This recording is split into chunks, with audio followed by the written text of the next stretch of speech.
Mitsuhiro Arita is my favorite artist of the Pokemon TCG.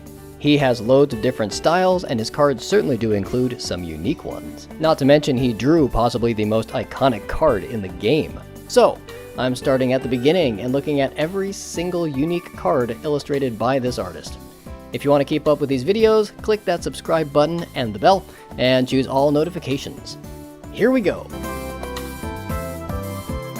Welcome everybody! This is the Arita Illustrator Collection Series.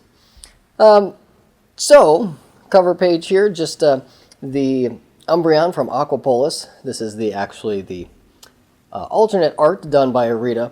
This is the Fire Red Leaf Green Squirtle here, two of my favorite illustrations. Well, we're going to start where it all began. Right in the beginning with base set. First, I actually want to look at the original... I'll move my light here a little bit. There we go. I want to look at the original pack illustrations from Japan. Base set here, these were all done by Arita. And there is a episode about for the boxes, the original base set jungle and fossil boxes. The packs here are similar to, but they are different than what is on the boxes. And I just thought they were really cool. Now, I actually started with Japanese. I had a friend in Japan, from Japan. She got me my first Pokemon card, so they were all Japanese. There's the fossil booster pack. Alright, now of course, it would not be, it wouldn't be the Arita series, it wouldn't be Pokemon without these first three here, so let's start one at a time. We've got Charmander here. Staring back at the grass there, he's accidentally set it on fire. I do prefer the Shadowless printing of the cards because, well, they look like a little window where you're looking out into the world of the Pokemon or whatever, as opposed to a picture frame you'll see on Charizard. It's not the Shadowless print. So, in general, I try to spend as little as possible on these cards because there are over 575 cards at the recording of this video, and yeah, gets to be a pain. And some of these are a little pricey. I would not buy a Shadowless Charizard and put him in here. No. Now, the difference there between Shadowless and not, if you don't know, if you look at the right side and the bottom right of the picture frame, you can see there is a shadow underneath it, whereas the Shadowless on the Charmeleon, for example, doesn't have that. Also, if you look down to the bottom, zoom in here, you can see the copyrights, it says, what is that, 1995, 6, and 98? And then it says copyright 1999 over here. But on the Shadowless, you get 99 twice. So you got, I think, 95, 6, 8, and 99. And then you have 1999 again. So even if there's no, say it's a trainer and it doesn't have a border with the shadow, you can still see that it is in fact Shadowless by the copyright.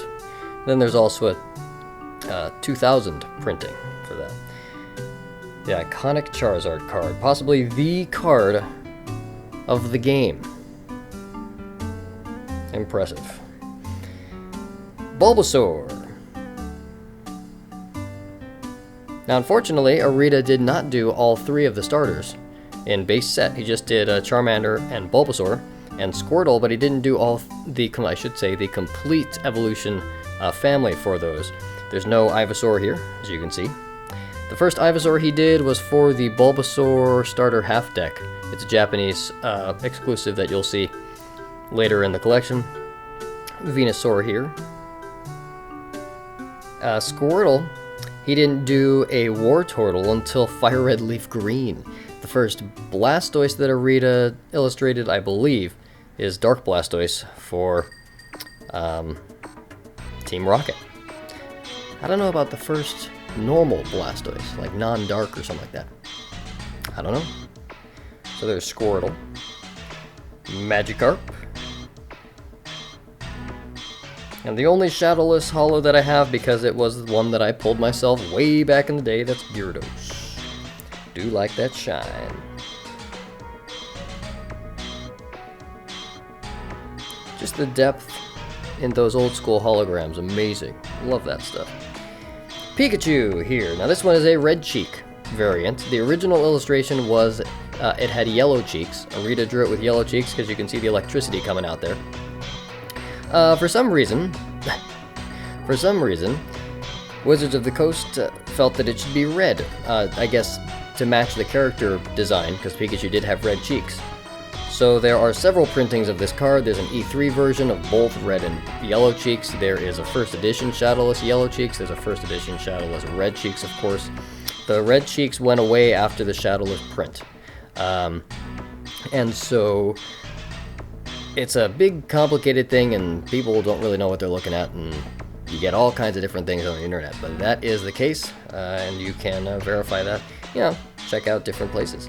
Let's flip the page. Oh, you know what? Before I do that, Arita did redraw this for Rising Rivals. And Pikachu in that one, in fact, has red cheeks. Alright. And then we're moving on to Dugong here. Some more Shadowless cards. My favorite one, Abra. This is my favorite, I think, base set artwork.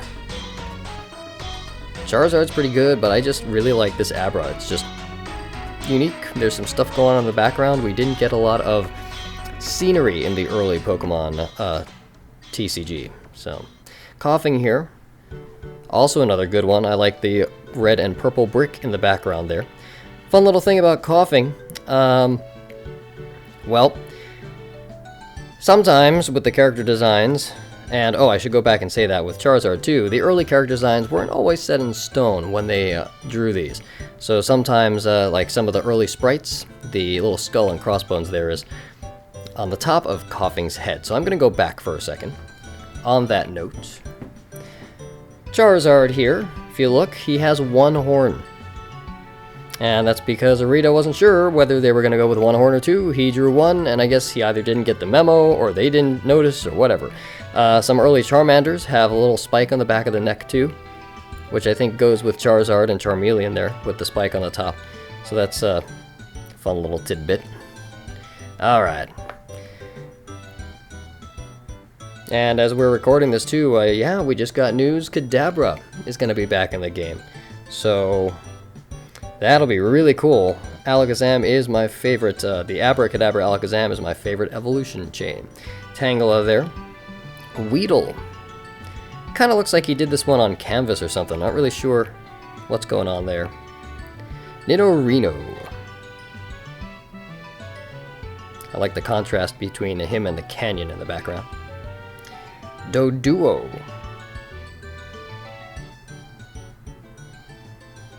Machop. Rattata.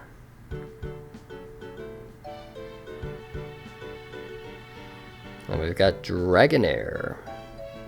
Always a favorite, you know, on the playground when this set first came out.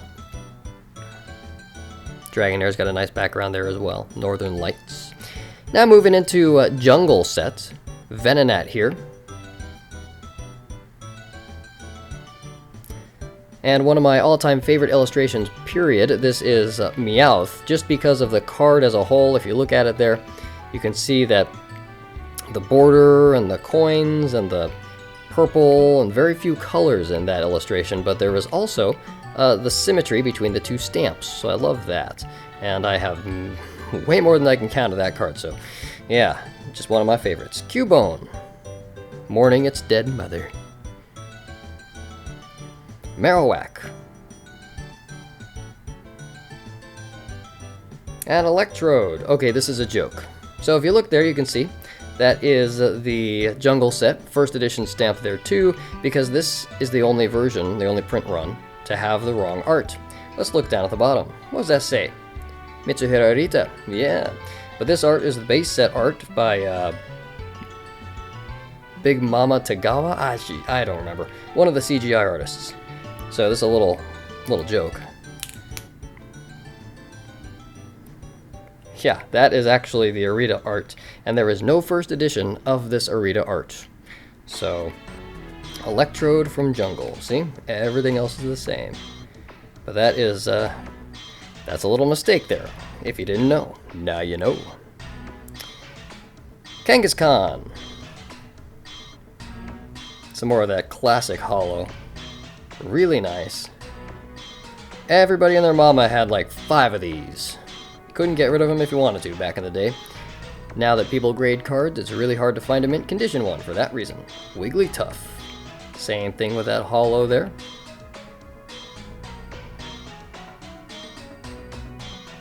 Love that stuff. Some of these jungle cards will be Japanese because I like the coloring better. Here's a Rhyhorn. Alright everyone, well thanks for joining me. If you enjoyed the video, enjoy what I'm doing here, be sure to like, subscribe, and click the bell so you can be notified about it. This is really all that I do for videos, so you're not going to get a lot of notifications from me. Keep your inbox clutter-free. Thanks for joining me here again, and I will see you next time.